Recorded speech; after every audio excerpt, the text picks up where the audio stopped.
Hey guys, Catherine Middlebrooks at BRB Yoga. Today I am going to be talking about crunches. And this is a big topic, right? Crunches are something that very commonly we tell postpartum women, don't do crunches, they're not going to help you. And that's true. I'm going to talk about why that's the case. But then I'm going to talk about, well, okay, once you are ready for crunches, first, how do you know? And then how can you do it in a way that you're sure you're not creating damage in your body?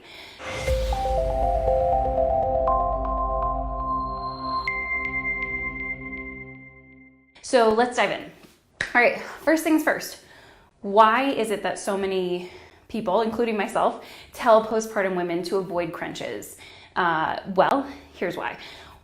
If you have any sort of abdominal separation, if you have any sort of pelvic floor dysfunction, if you have any sort of weakness, thinness in the connective tissue that connects the linea alba, then most likely when you do a crunch, you will be doing it in a way that increases the pressure inside your abdomen, which will then either push more pressure down on your pelvic floor or push more pressure out into your abdominal wall, and it will create more problems. It will make those abdominals separate more. It will make the pelvic floor have more pressure downward, like making you more likely to have prolapse symptoms.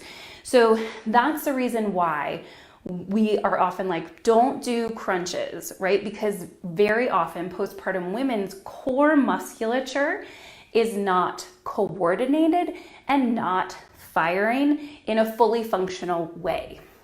So the very first step for postpartum women always is, let's regain your core musculature.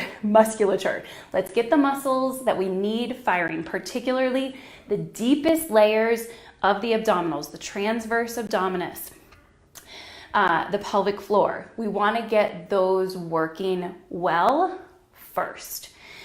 So if you're like, I don't know if I have a diastasis, I don't know if my pelvic floor isn't working right, I don't know if I can find those muscles. Well, then I have a free training about strengthening your post-baby belly. I'll link to that below. Start there. That will go through the diastasis check. You'll see how thin your connective tissue is, all of that. You want to know that stuff first. Now, and if you find out like, oh no, that's not working for me, well then something like my Heal Your Core program is a great place to begin, because that's where you're going to rebuild those core muscles. You're going to learn how to use those core muscles. But let's say, okay, you've gone through that process. You've rehabilitated your body. You've gotten to a place where you can get your deepest core muscles firing, where you can get your pelvic floor firing. Well, then, do you still need to avoid crunches?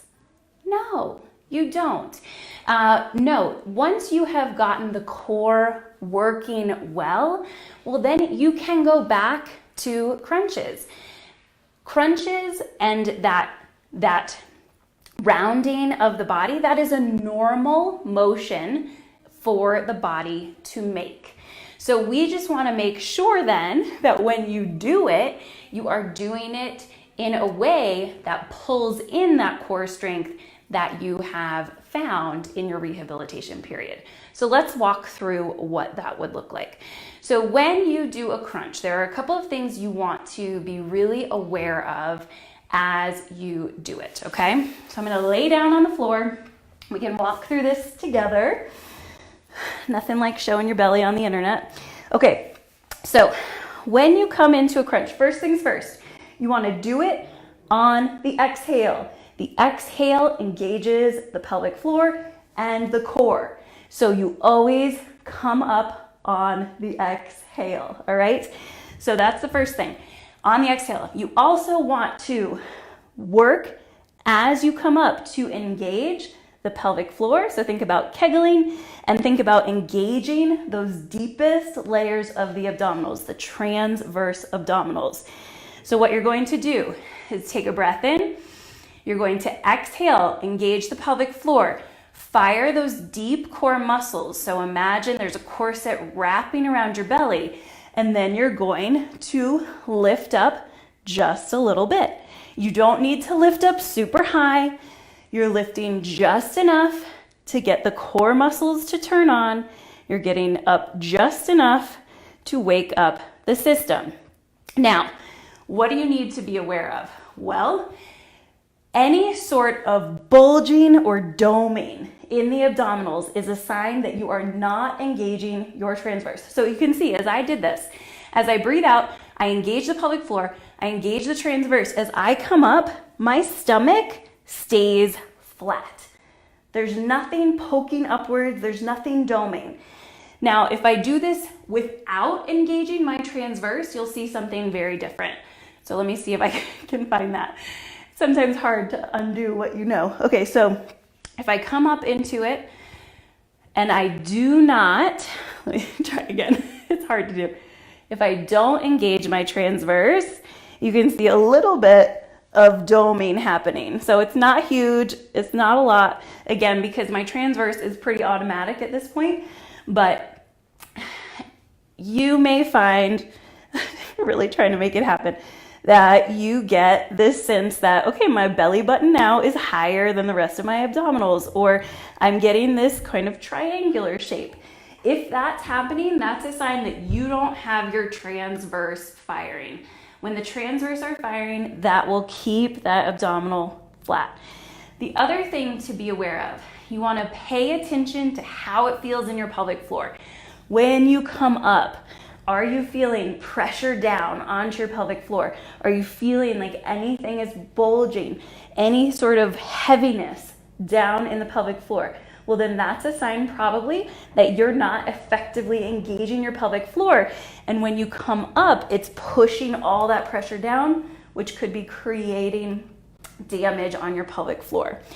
So if you find that doming, if you find that you're feeling pressure in the pelvic floor, then those are signs, one, either that you're not getting that firing properly, you need to work at it, or two, that you need to take a step back, go back to the fundamentals, really work on getting the system firing as a whole, getting those deep core muscles to turn on first to protect your body in that motion.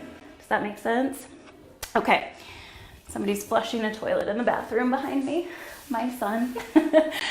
So that's what you need to pay attention to. You want to make sure that when you're doing a crunch, that you are kegling, the pelvic floor is pulling up, the transverse is firing, and you're lifting up, keeping the belly flat, not putting any pressure downward. If you do that, well then, sure, do crunches. That is a way to strengthen your abdominals, and it then trains your body to be better able to do this sort of action, right? Because we have to do this in our lives. There's plenty of times in our lives where we have to bend over for whatever reason, and you would do it in the exact same way that you are doing the crunch. So I would engage pelvic floor, transverse, breathe out, and do it this way, so that I am protecting the integrity of the core.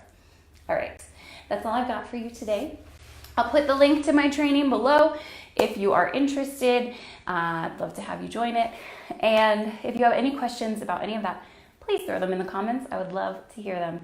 Thanks, guys. Bye.